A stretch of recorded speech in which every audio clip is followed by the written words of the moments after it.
So on this thunder hammer, as an example, I had to sand off all the mould lines along the edges, all the way down the edges here and all the way around the head. There was a little plastic line from where it had been moulded, and then the hand came attached to the hammer, and then the arm was separate, so there's a glue joint at the wrist here, and then on the back of the shoulder pad the little 2mm magnet, so you have to drill a 2mm hole and then super glue in a magnet with the polarity the right way around, and then to get the shoulder pad to sit in the right place on the arm, you have to fill behind the shoulder pad with green stuff modelling putty that you can see in the gap here, just like a two-part putty that you mix together as a blue and a yellow strip. And on some of them I've also added another magnet here on the side of the arm. I've done the same on that hammer, and that is so that you can use storm shields, which are also magnetized. So with these guys, oops,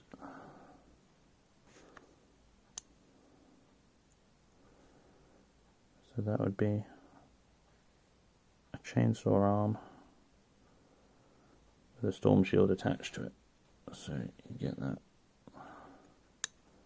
flip it on the model, and now that guy has a chainsaw and a storm shield, and his other arm is still free to take another gun, such as a storm bolter like that. Pretty cool.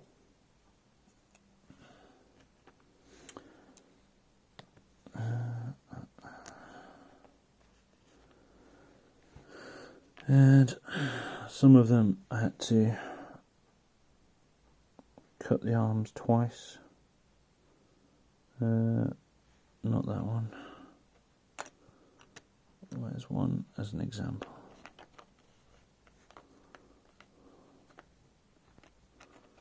Nope. Yeah, these axes. So these ones were not meant to be single-handed axes.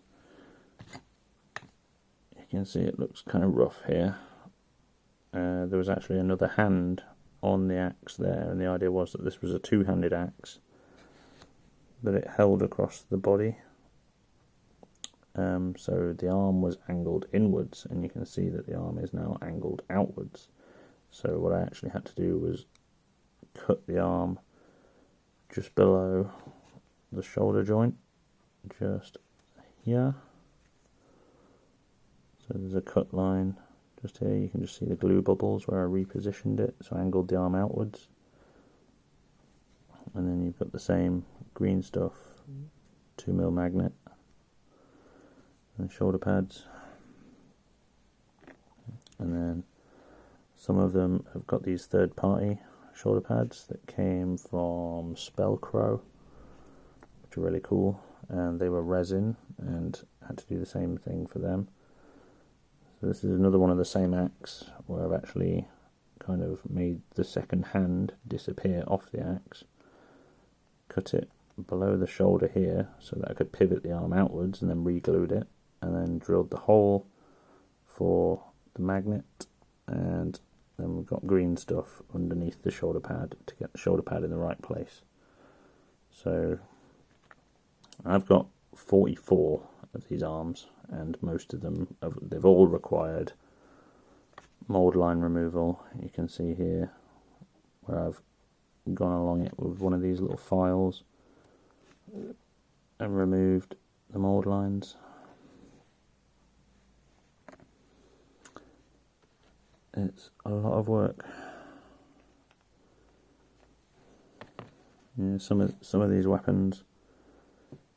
This one, the hand, is a little bit too big for the arm, because this is actually a power axe for a Terminator. So he would have slightly bigger arms, but that axe was just too cool to pass up, so I'm kind of blagging it. Like, I don't think anybody will notice the bigger hand. Where's that Stormbolter? All the Stormbolters that I've got were left-handed Stormbolters. So this is a Stormbolter for the left hand, and I wanted a right-handed one so that I could have the weapon options balanced a bit better. So this is can actually stick that to that. This is a right-handed Stormbolter that I made by cutting it off the original hand, just here, cutting it at the wrist there, and actually cut the ammo box off and flipped it over so that the ammo box sits on the other side. If I get a left-handed one to compare, see the ammo boxes are on opposite sides, so to make a right-handed Stormbolter, this one, I had to cut the ammo box off, turn it around and glue it back on. That was fun. And you'll notice all of the guns have got the barrels and the brake holes drilled out on all of them. They don't come like that, they're just solid. So I've got a combi flamer here. This one again, green stuff under the pad, 2mm magnet. These combi flamers come as just the weapon, you have to glue them to the hand, and then if you look at the end of the gun, I've drilled out the barrels and the flame nozzles. I've had to do that for all of these. I've got a third party combi melter, again with the barrels drilled out, you have to glue these to the hand. This one's had the arm repositioned, green stuff under the shoulder pads, 2mm magnet. It's pretty crazy stuff, like having to make all these arms essentially just to get the weapon combos right. It's taking ages.